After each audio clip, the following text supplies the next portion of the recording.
तो हर साल बहुत से भक्त केदारनाथ की यात्रा के लिए जाते हैं। तो इस साल 2024 में अगर आप भी केदारनाथ की यात्रा पर जाने वाले हैं या फिर इसके लिए ट्रिप प्लान कर रहे हैं तो ये वीडियो आपके लिए है। तो इस वीडियो को एंड तक जरूर देखिएगा। सबसे पहले हम बात करते हैं कि केदारनाथ के कपाट कब खुलेंगे। 2024 में लगभग 10 मई को कपाट खुलने वाले हैं और ये जो है ये टेंटेटिव डेट है। एग्जैक्ट डेट महाशिवरात्रि के दिन अनाउंस की जाएगी।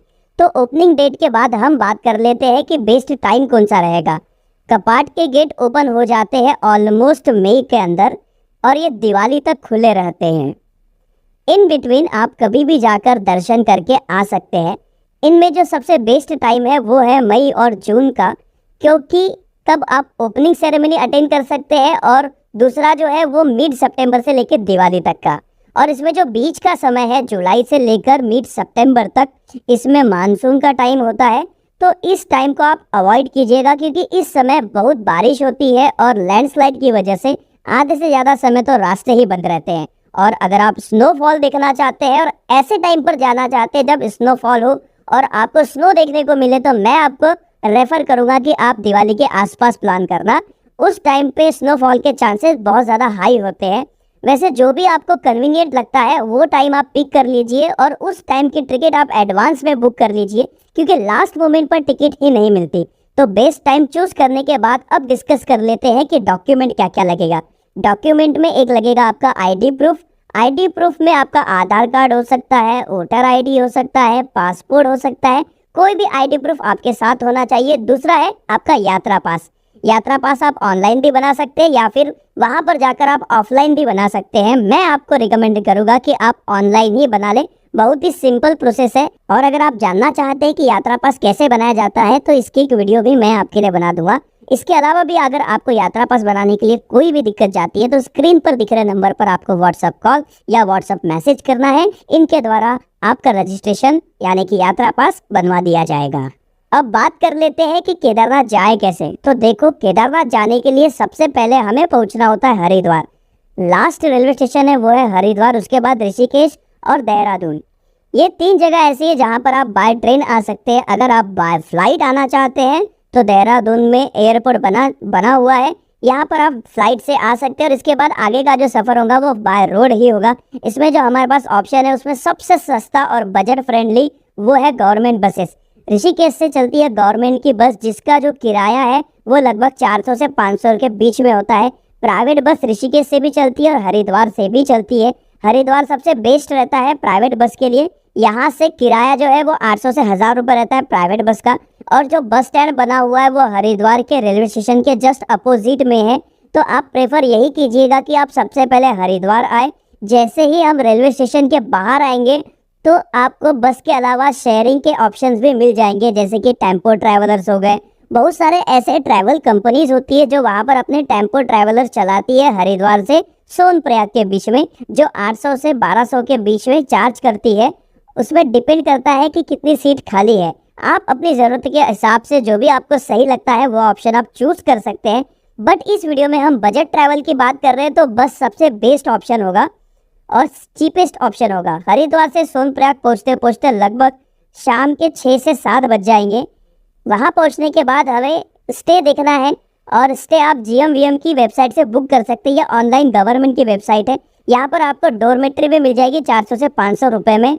यहाँ पर आपको 2 ऑप्शन है, एक सोनप्रयाग के अंदर है और दूसरा है गौरीकुंड के अंदर। आप सोनप्रयाग में भी रूम ले सकते हो और गौरीकुंड में भी ले सकते हो। गौरीकुंड का अगर मिल रहा है तो सबसे बढ़िया है, इसमें आपको एडवांस में बुक करना पड़ेगा, ऑनलाइन इसकी बुकिंग हो जाएगी।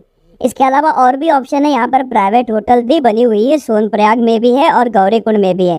तो आप होटल में भी स्टे कर सकते हैं। होटल का जो चार्ज होता है वो लगभग 800 से 1000 रुपये होता है पर पर्सन और बाकी सीजन के टाइप पर डिपेंड करता है। ऑफ सीजन में यहाँ पर 500 से 600 रुपये में भी आपको रूम मिल जाता है। तो आपको जो भी ऑप्शन अच्छा लगता है आपके अकॉर्डिंग वो ऑप्शन आप चूज करके यहाँ पर आप नाइट स्टे कीजिए। नेक्स्ट आपका दिन जल्दी शुरू कीजिए। अर्ली मॉर्निंग 5 से 6 बजे तक अपना सफ़र स्टार्ट कर दीजिए क्योंकि आपको सोनप्रयाग से सबसे पहले पहुँचना होगा गौरीकुंड और यहाँ जाने के लिए आपको शेयरिंग से 50 रुपये देकर बोलेरो में जाना होता है। गौरीकुंड पहुंचने के बाद यहाँ से आपका ट्रैक स्टार्ट हो जाएगा। यहाँ से आप स्टिक खरीद सकते हैं, 20 से 30 रुपए की मिल जाएगी। आपको काफ़ी हेल्प करेगी ट्रैकिंग करने के लिए। और बजट ट्रैवल कर रहे हैं तो पैदल ट्रैक सबसे बेस्ट रहता है। जो नज़ारे आपको देखने को मिलेंगे, झरने, ये वादियाँ, ये बीच बीच में मैगी खाना, नींबू पानी पीना और यहाँ बैठ के खाने पीने का जो मज़ा है ना, वो एक अलग ही मज़ा है। आहा, मज़ा आ जाता है। दूसरा ऑप्शन है खच्चर घोड़े का। तो घोड़े का जो सरकारी रेट है वो है 2500 रुपये वन साइड का। वो ऑप्शन आप ले सकते हैं, बट पैदल जाओगे तो ज़्यादा मज़ा आएगा। रास्ते में अगर आप थक जाए तो बार्गेनिंग करके भी ले सकते हैं। फाइनली गौरीकुंड से केदारनाथ की यात्रा आपकी स्टार्ट हो जाएगी, जो कि लगभग 25 किलोमीटर की होती है। यहाँ पर पहुँचने के बाद आपको 8 से 10 घंटे लग जाएंगे ऊपर तक पहुँचने के लिए। कई बार आपको 12 से 13 घंटे भी लग सकते हैं, बाकी डिपेंड करता है आपकी चलने की स्पीड पर। पूरे सफ़र में जो आपको नेचर के नज़ारे देखने को मिलेगी, इसमें मज़ा ही आ जाएगा। रास्ते में आपको वाटरफॉल भी देखने को मिल जाएगा, जहाँ से आप अपनी पानी की बोतल भी भर सकते हैं।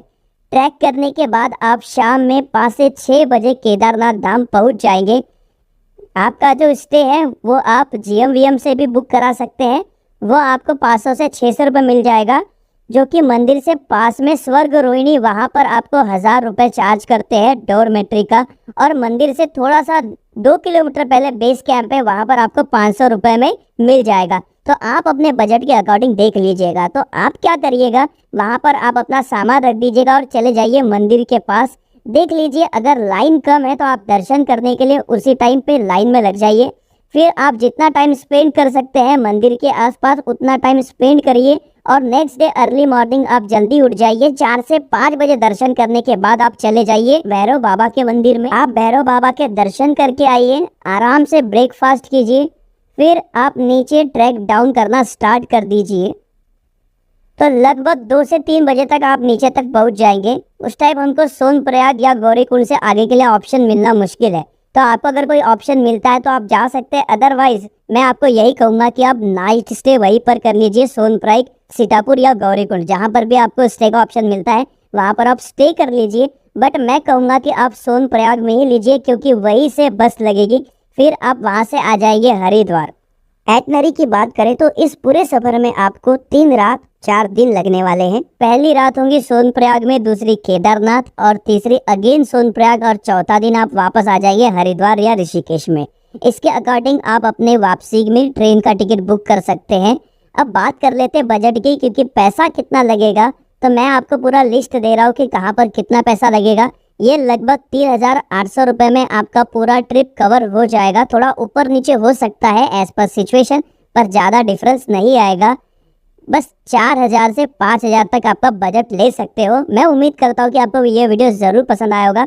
अच्छा लगे तो प्लीज़ इस वीडियो को लाइक कीजिए और हमारे चैनल बजट टूर प्लान को ज़रूर सब्सक्राइब कीजिए। और अपने दोस्तों और फैमिली के साथ में इसे शेयर करना, जिनके साथ में आप केदारनाथ जाना चाहते हैं तो उनके साथ भी ज़रूर शेयर करना। और कोई भी अगर डाउट हो तो आप मुझे कमेंट में पूछ सकते हैं।